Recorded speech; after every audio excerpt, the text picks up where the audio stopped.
Okay, अब हम बात करते हैं 80 पॉइंट की तजुर्बे क़यास के मुकाबले में ज़्यादा काबिल एतमाद होता है। देखिए, अगर आप पहले जो हमारी यूनानी अतब्बा हैं, वो ये यूनानी मेडिसिन बहुत पुरानी है, लेकिन फिर भी इन्होंने बोला है 80 पॉइंट में कि जो एक्सपेरिमेंट है वो ज़्यादा पावरफुल है दैन आप किसी चीज़ का अंदाज़ा लगाते हो। क्योंकि अंदाजे में भी इन्होंने बताया कि सबसे पहले टेस्ट जो होता है, अगर आप कोई चीज़ खाते हो तो वो ज़्यादा इंपॉर्टेंट है, ज़्यादा पावरफुल क़यास होता है एज़ कम्पेयर टू जो चीज़ स्मेल करते हो।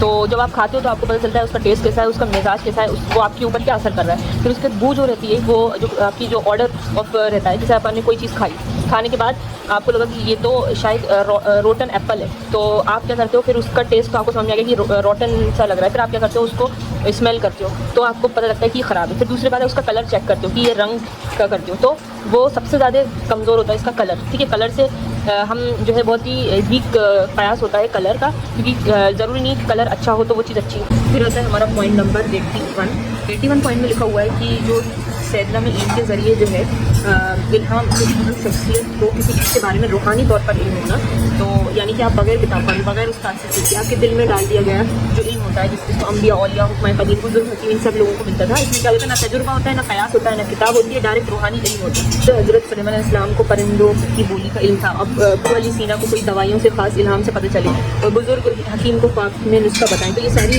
क्या है, ये कोई बुकिश नहीं है, ये कोई तजुर्बा नहीं है, कोई एक्सपेरिमेंट नहीं है और क़यास भी नहीं है, तो सिर्फ एक इल्हाम है। और इन दोनों को कंपैरिजन, तीनों को कंपैरिजन करें, तजुर्बे को और क़यास को और इल्हाम को, तो जो क़यास होता है खुद आजमा के हम एक्सपेरिमेंट करते हैं, सबसे ज़्यादा पावरफुल होता है। क़यास क्या होता है कि हम देख रहे हैं टेस्ट से, उसके स्मेल से, उसके कलर से कि क्या है, तो ये वीक होता है, लेकिन तजुर्बे से ज़्यादा वीक, तजुर्बे जो है तजुर्बा जो है पावरफुल होता है और ये वीक होता है। इल्हाम की बात करें तो दिल में डाला गया रूहानी इल्म शख्सियत पे डिपेंड करता है, हर किसी को नहीं होता है ये। ठीक है, इल्हाम जो रहता है साबित करना मुश्किल होता है, तजुर्बा सब देख सकते हैं, तो ये चीज़ें रहती हैं इसके अंदर। और सैदला में इल्हाम को मना नहीं करती, बुजुर्गों के मुजर्रब मुस्किन अक्सर इल्हाम नहीं होते।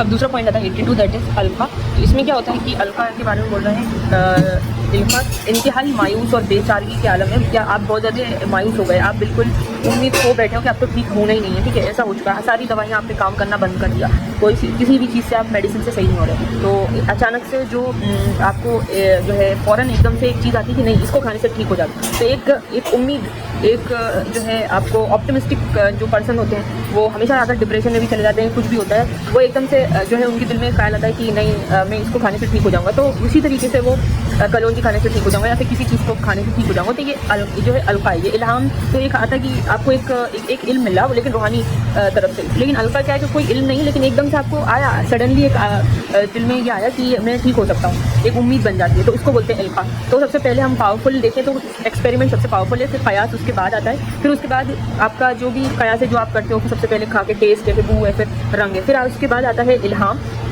जो कि बिना बुकिश, बिना आप उस्ताद से सीखे, टीचर वगैरह से बिना सीखे आपको इल्हाम हुआ। फिर ध्यान आता है अलका, जो कि जो है एक जो इल्म है वो जो है इन सबसे ज़्यादा कमज़ोर है, लेकिन एक उम्मीद जो जगती है उसको जो है इल्का बोलते हैं। अब पॉइंट आता है आपका जो कि एक हिस्टोरिकल पॉइंट है, और हम कह सकते हैं कि सैदला का तारीख़ी पॉइंट में से एक इम्पॉर्टेंट पॉइंट है, और हुक्म का अमल एहतिकान अमल तासीर जो कि जालिमों ने दरियाफ़्त की थी। तो जो यहाँ पे सिंपल मतलब है एनिमा देना, यानी कि पिचकारी लगाना, दवा को मकद या के रास्ते में आसानी से पहुँचाना।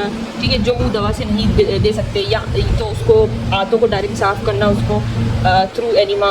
तो बहुत सारे इसके अलग अलग नाम होते हैं। हुक्म इसका है कि अरबी लफ्ज़ है और इसमें मतलब होता है हुक्ना यानी कि दाखिल करना, एहतिकान यानी कि जमा करना, रोकना, हाथों में दवा रोकना, ताथीर यानी कि पाक या साफ़ करना, हाथों की सफाई करना। तो ये इसके अलग अलग मीनिंग है। तो ये एक्चुअली किसने दिया था, तो ये गैलन ने दिया था, जालिनूस ने दिया था। और क्या किया कि हुक्म का तरीका बताया, औज़ार क़वानीन दुनिया को बताया। और क्योंकि इसमें क्या होता है कि इनके बहुत ही इंपॉर्टेंट चीज़ बताई कि एक तो औज़ार बताया कि मिट्टी और चमड़े की पिचकारी जो है, प्लस नल की यूज़ की, दवा जैसे कि शहद वाला पानी, रोगन ज़ैतून जो शानदार, मकसद क्या था कि कब्ज़ खोलना, बुखार उतारना, जहर निकालना, दर्द कूलंज। और क़ायद क्या है कि हर मरीज़ को नहीं होता, इसका क़ायदा ये है कि हर मरीज़ को नहीं देते, मिजाज देख कर दिया जाता है। तो उन्होंने बहुत ज़्यादा इंपॉर्टेंट चीज़ें बताई। और हुक्ने की 4 बड़ी किस्में सैदला में पढ़ाया जाता है। तो एक तो है कि हुक्ना मुसिल होता है, हुक्ना मुहल्लिल भी होता है, हुक्ना मुसक्किन भी होता है, हुक्ना मुक़व्वी होता है। मुसिल यानी कि जो आपको कब्ज़ को जो है खोलना जुलाब के लिए, और फिर हुक्ना मुहल्लिल यानी कि रीनी बात को तहलील करना, हुक्ना मुसक्किन यानी कि दर्द को सुकून देना, हुक्ना मुक़व्वी यानी कि आंतों को ताकत देना।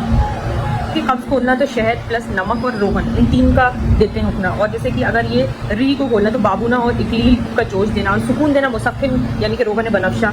और अगर आपको ताकत देना तो और जो है आंतों को ताकत देना तो माजूर अनार का पानी। तो ये इसके जो है बहुत इंपॉर्टेंट काम है। अब सबसे ज़्यादा जो पावरफुल कयास होता है दैट इज़ मज़ा वाला, टेस्ट वाला, वो हम देख रहे हैं। तो ये जो है किंग है पॉइंट, सारे पॉइंट्स का। अब उसको थोड़ा सा एक्सप्लेन करते हैं कि अगर मज़ा भी कयास लगा रहे हैं, मज़ा सबसे पावरफुल कयास है तो कैसे। इसकी 9 टाइप्स होती हैं। एक तो ये होता है कि अगर आप हरीफ खाते हो, स्पाइसी पंजेंट, तो उसका कैसा मिजाज आप समझ लेते हो कि इसका मिजाज कैसा है। और दूसरी बात, मुर मतलब होता है बिटर, माले मतलब सॉल्टी, हामिज़ यानी कि सौर, काबिज़ यानी कि एस्ट्रिंजेंट, अफस यानी हाईली एस्ट्रिंजेंट, दसमी यानी कि ऑयली ग्रीजी फैटी, और हुलू यानी कि स्वीट, तफ़ा यानी कि टेस्टलेस। ठीक है, ये होता है यानी कि फीका सा जो होता है उसको बोलते हैं टेस्टलेस। अब जैसे कि आप हलवा खाते हो और हलवा आप गजक बनाते हो, हलवा बनाते हो घर पर, तो वो कैसा उसका रहता है, उसका मिजाज रहता है कि वो गर्म रहता है हलवा।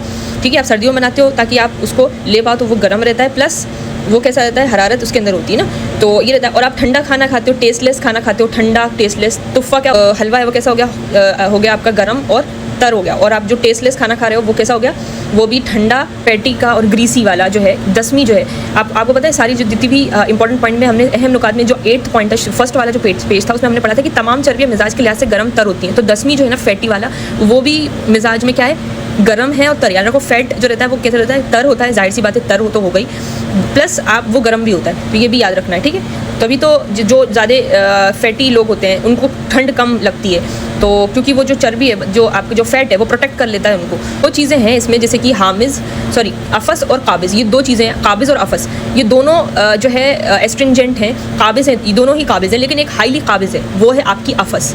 काबिज़ तो काबिज़ ही है, वर्ड काबिज़ only, astringent is astringent only, लेकिन जो अफस है वो हाईली एस्ट्रिंजेंट है, यानी कि पूरा मुंह आपका जो सूख जाएगा इसको लोगे तो ये 4th डिग्री का है। और जो काबिज़ वाला है जो वो 3rd डिग्री का एस्ट्रिंजेंट है। तो ये याद रखो, दोनों कंपैरिजन करो, कंपैरेटिव वो करो तो आपको पता चलेगा अफस इज़ हाईली एस्ट्रिंजेंट। फिर आता है आपका कि आप जब गर्मी में जो है नींबू का शरबत पीते हो, उसके अंदर नमक डालते हो, इलेक्ट्रोलाइट्स मिल जाए आपको, तो आप क्या करते हो, जो नींबू होता है वो क्या होता है, आप सर्द होता है, खुश्क होता है। और जो का मिजाज क्या है, गर्म तर है, गर्म प्लस तर है, क्योंकि अगर इसमें गर्मी भी हो जाए प्लस खुश्क भी हो जाए तो मसला हो जाएगा, इसलिए क्या है, गर्म है प्लस तर है। और जो आपका नींबू है वो क्या है, सर्द प्लस खुश्क है। जो मिजाज दोनों ऑपोजिट है, सोर यानी कि ये सर्द खुश्क है और सॉल्ट यानी कि गर्म तर है। अब आता है आपका बिटर, मुर।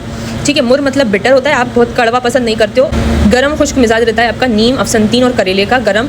ठीक है, गर्म खुश्क, और ये इसको बोलते हैं मुर, तो ये कड़वा होता है। ठीक है, उसके बाद हम आते हैं कि जो हरीफ होता है, हरीफ यानी कि स्पाइसी, गर्म खुश्क 3rd डिग्री की होती है आपकी स्पाइसी पंजेंट। तो ये